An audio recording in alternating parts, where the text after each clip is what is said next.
There's so many rapture theories and predictions circulating around the internet these days, especially right now, and very often people base much of their view on Matthew 24. In Jesus' end times discourse, they try to pinpoint certain end times events like the rapture by looking for specific signs of the season. One of those signs Jesus gives of his coming is this metaphor of vultures circling the dead, and some would say this is the post-apocalyptic world, after the Battle of Armageddon, where Jesus brings final judgment. But is that what Jesus is really talking about? What if we completely misunderstand his message here? I know it's a wild claim, but in this video I'm going to walk you through these things as best as I can, and this may just change your views about the end times, and that's okay. Let's dive in and I'll show you what I mean.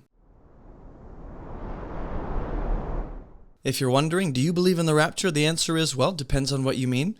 Do I believe that we meet the Lord and are caught up with him in the air when he returns to establish new creation? Yes, I do. I just don't believe Matthew chapter 24 is necessarily talking about these specific events, at least not the way many Christians believe. I think the rapture and the final coming of Jesus to usher in new creation are the same exact event. And so this is misconception number 10 in this series on the end times of the rapture, and it goes like this. The vultures are gathering. If you're not familiar with the passage, Jesus says in Matthew 24:28, he says, wherever the corpse is, there the vultures will gather. And this becomes a kind of detail surrounding the rapture or the end of the world or just any events along in that same general time frame. And people will say, well, the vultures gathering and circling here represents Jesus destroying all the unbelieving, wicked, spiritually dead world during and or after the tribulation. The gathering of the vultures represents the aftermath of Armageddon, or the carnage of Jesus' judgment on the nations. And my response is that I just want to ask a question. Is this really a global kind of final destruction of the wicked at the end of human history? I think as we've seen throughout these episodes, this isn't necessarily the case, or it's at least not our only option. Let me show you what I mean. Verse 28, he says, wherever the corpse is, there the vultures will gather. And I just want to connect it to the previous statement Jesus has made about false Christs and false prophets arising, performing great signs and wonders to lead people astray, if possible, even the elect. Jesus says they're going to claim to know that the Messiah is in the wilderness. Don't go out there. Or they're going to say he's in the inner rooms, referring to some sacred, holy, private place. Don't believe it. And then he explains why, or here's like what you should do instead. He explains, as the lightning comes from the east and shines as far as the west, here's a truth about his coming in the midst of all these lies and speculations and rumors and theories. So will be the coming of the Son of Man. Wherever the corpse is, there the vultures will gather. Right? So the false prophets of that day are going to be associating the Messiah with political power and victory and rescuing the physical nation of Israel from the hands of the Roman Empire. And part of this expectation is going to involve a great deception in that generation, in that time, where you have people who are claiming to be a kind of John the Baptist, knowing where the Messiah is, out in the wilderness, right? People heard rumors about John. They went out to see him. He's crazy, baptizing people, saying he's preparing the way for the Messiah. There's going to be similar figures like that are counterfeits. Or they're going to be people who claim to know where the Christ is, or they will claim to be the Christ themselves. But Jesus won't be there. Instead, Jesus speaks a truth that is supposed to counteract their deception and lies. He tells his disciples where he's coming or where you should expect him to be, and it's verse 28. Wherever the corpse is, there the vultures will gather. Okay? And you might think, well, Jesus isn't necessarily saying that at his coming, that's where you should expect him to be. And I'll explain why I think that is. In Luke chapter 17, verse 37, this is Luke's account, okay? What you have in Matthew 24 is a combination of two separate discourses in Luke. In Luke's gospel, Luke 17 and Luke 21 are separate conversations that Matthew combines into one. In Luke 17:37, we have the statement, where the corpse is, there the vultures will gather. But in Luke's gospel, Jesus is responding to the disciples' question. Peter, James, John, and Andrew, according to Mark 13. And their question is, where, Lord? And you should be wondering, what are they asking about? And Jesus says, one will be taken, the other one will be left. Now, before we get into this, we'll save this for another episode, I promise. We'll get to the whole who's taken, who's left, what's the event, is it the rapture? But at least we know that this corpse, the vultures, it's an answer to the disciples' question about where these people supposedly are taken, okay? They're not really wondering where people are left, but where are this group taken? Where's this group taken? Which is different from the people who are left. And so, apparently, where the vultures gather, where the corpse is where the dead are, or you might say where the dead are taken. Vultures, circle battlefields where you are expecting to find many dead bodies in the midst of the carnage and destruction. The Roman armies, I want us to be thinking about this. I'm going to take you to Luke 21:20 to remind you what Luke says about the end of the age Jesus is referring to. He says, when you see Jerusalem surrounded by armies. So now we have another image of the vultures circling, but the battlefield or the carnage and devastation in the place of the dead is actually Jerusalem. And the armies, I believe, referring to the armies of Rome in AD 70, are circling Jerusalem, intending to break in and destroy the city and the temple. They are the vultures. And they are commissioned by Jesus as his instrument of justice and vengeance, which has become a place of the dead, right? Jerusalem becomes a place of the dead. Jesus will say stuff like this repeatedly. He'll call the religious leaders unmarked graves, whitewashed tombs.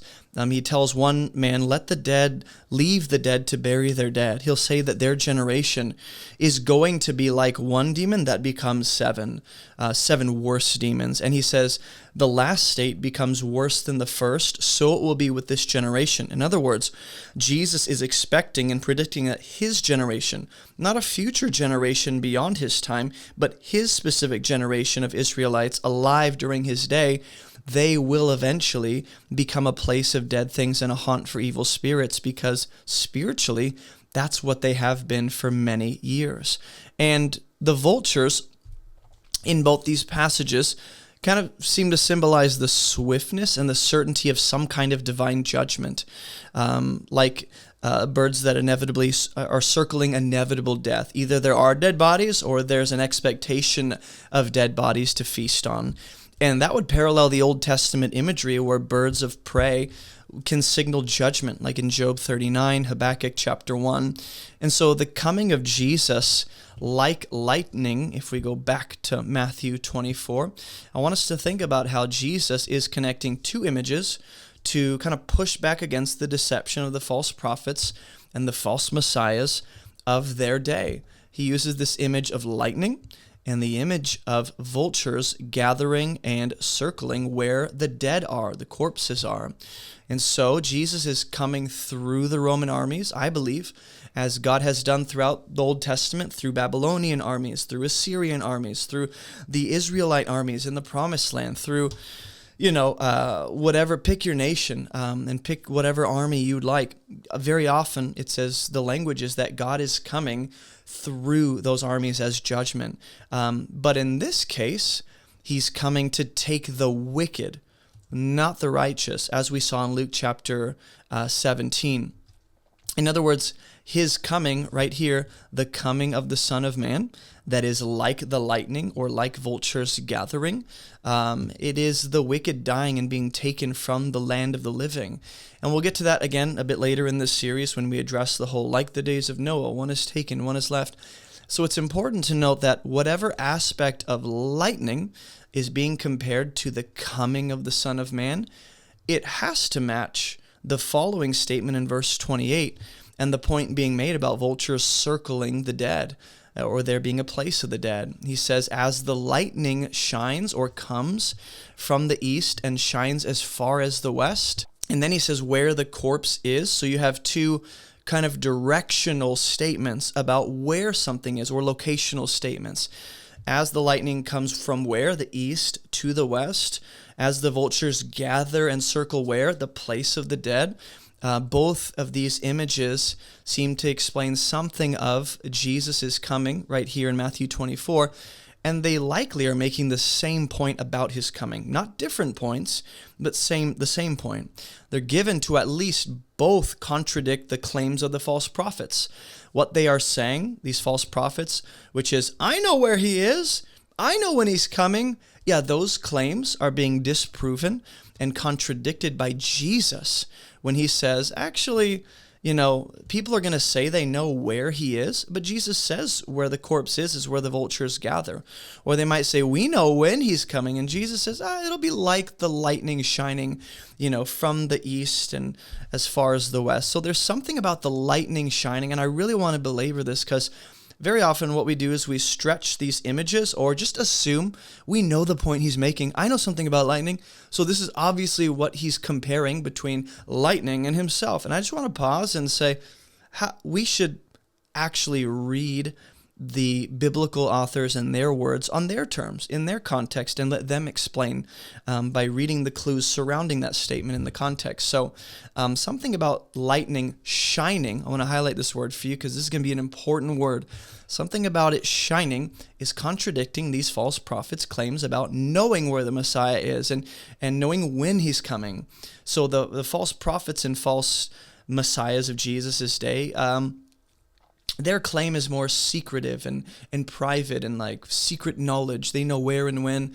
And we'll get to the lightning analogy in a minute, or rather in the next episode. It's been a long time coming, but the new edition of my book, Fruitful, is officially available in both paperback and digital version. It's perfect for small group discussion, church-wide discipleship, or even just your own personal faith. It lays out the clear gospel, your identity, your purpose, and God's process for your life. So grab your copy on the homepage of my website or sample the first chapter on Amazon. Or if you like reading on your devices, snag your digital copy on Amazon, Barnes & Noble, or Apple iBooks. I believe it will absolutely bless you and strengthen your relationship with God. All right, let's get back to the video. But for now, I want to show you something about the vultures. Here's a brief study on the vultures real quick. Throughout Scripture, the vultures are always associated with death or ritual uncleanness or feeding off rotting flesh. But another legitimate possible translation for this Greek word that is vulture is eagle. You might even have a footnote in some of your Bibles and that this could mean eagle. I'll take you to, Luke 17:37. So right here's the footnote. Where the corpse is, there the eagles will gather. And Luke 17 parallels Matthew 24. So you have essentially the same idea. It can be eagle. And the reason I go here is because I didn't know this until I had studied this and heard this from a teacher, that the emblem of the Roman Empire was the eagle. Specifically, the eagle was the symbol for the Roman legion or military. So this is very important because remember Daniel's vision and Revelation, they have different creatures representing different empires and kingdoms and rulers. So in the Old Testament, with apocalyptic prophetic imagery, eagles are associated with judgment and destruction that comes from enemy armies. Remember, God comes through enemy armies to bring judgment, justice, vengeance upon said nation or people as consequence for their wickedness and sin and continual rebellion. For example, in Ezekiel chapter 17, the king of Babylon is said to be an eagle that comes and uproots Jerusalem. Jeremiah 4:13, the Babylonian armies are coming as swift as eagles to make waste of Judah. Jeremiah 49:22, God declares judgment upon Edom, the descendants of Esau, his nation, and Babylon is likened to eagles that are coming. Lamentations 4:19, their pursuers of Judah are likened to eagles, compared to eagles. Daniel 4:33, the judgment against Nebuchadnezzar, which weirdly enough, it's not armies yet. His son will actually have to have his kingdom taken, but Nebuchadnezzar, he grows prideful, exalts himself, God has to humble him, and Nebuchadnezzar becomes like an animal, and he ends up like living out in the wilderness, and his physical appearance is compared to an eagle, again, as judgment against him. Habakkuk chapter 1, verse 8, God raises up Babylon to be eagles against the nation of Assyria, bringing his judgment against them. Through Babylon, his eagles. So it seems very likely that the eagle reference not only referring to the emblem of the Roman Empire that they would have on their banners surrounding Jerusalem, right? Those armies are coming to surround Jerusalem to bring an end to it as God's method of judgment, just as Babylon was, or any other enemy army God has used in the Old Testament. So I believe this is what Jesus is referring to with his coming, with what he's coming to do here, involving the lightning comparison and the vultures. He's coming to deal with that wicked generation through the Roman armies in AD 70 to destroy their temple and city and bring judgment on them. In other words, we have a specific region in time, in a specific generation, that has become a place of the dead, both physically and spiritually. And the indication of Israel's dry, lifeless condition, they're lacking the life breath of God. The indication of that is that they are being circled by vultures that prey upon their dead condition. And that is actually God ordained. God doesn't rescue the unbelieving, wicked generation of Israelites that crucified his son. Actually, this judgment is his son coming to vindicate his name and give that generation what they asked for. Let his blood be on us and on our children. Okay, well, that sounds like a great opportunity for vultures to prey upon their condition and circumstances. So that's how I understand what is happening here. There is judgment. It is Roman armies. It is Jerusalem in view. It is his generation. And we'll get to the lightning thing in the next video. But I understand many will disagree, and you're more than welcome to. I'd love to learn and hear different opinions and biblical arguments. Just be respectful and kind when you share those in the comments, please. Understand that as much as you love end times and eschatology, as passionate as you are about the rapture, this is not primary. It's not the basis for our salvation or righteousness. God's not going to judge you and say, you can come into my kingdom based on your end times views. If you're a born-again believer, we believe that Jesus is coming back eventually to usher in new creation finally and realize the eternal kingdom completely. But the logistics and the timing of that, they vary from person to person. So that's why in the next video, we're going to look at another one of the biggest misconceptions about Matthew 24, which is that Jesus is coming here being like lightning, means, hey, Jesus is referring to the rapture. It's going to be quick. It's going to be sudden. It's going to be unexpected, in the blink of an eye, almost secretive. And while you may have other passages that support that idea, at least Matthew 24 in context does not seem to be talking about that. So you'll have to wait for the next video to find out more about that. In the meantime, like this video and share it with someone who might need to hear this. And I will see you guys in the next video. Hey, if you're not a monthly supporter yet of this ministry, here's why you'll want to become one today. You get access to exclusive teachings every week. Right now, I'm going through Genesis, looking at the Hebrew and drawing out deeper insights. You'll get access to all of my biblical parallel worksheets. And there are other benefits for higher tiers, like unlimited access to all of my sermon notes, free access to paid Bible courses, and even early access to weekly Bible teachings. So go check that out on the website, and thank you for supporting this ministry to help us teach people how to read the Bible so they can live and teach it for themselves. I'll see you in the next video.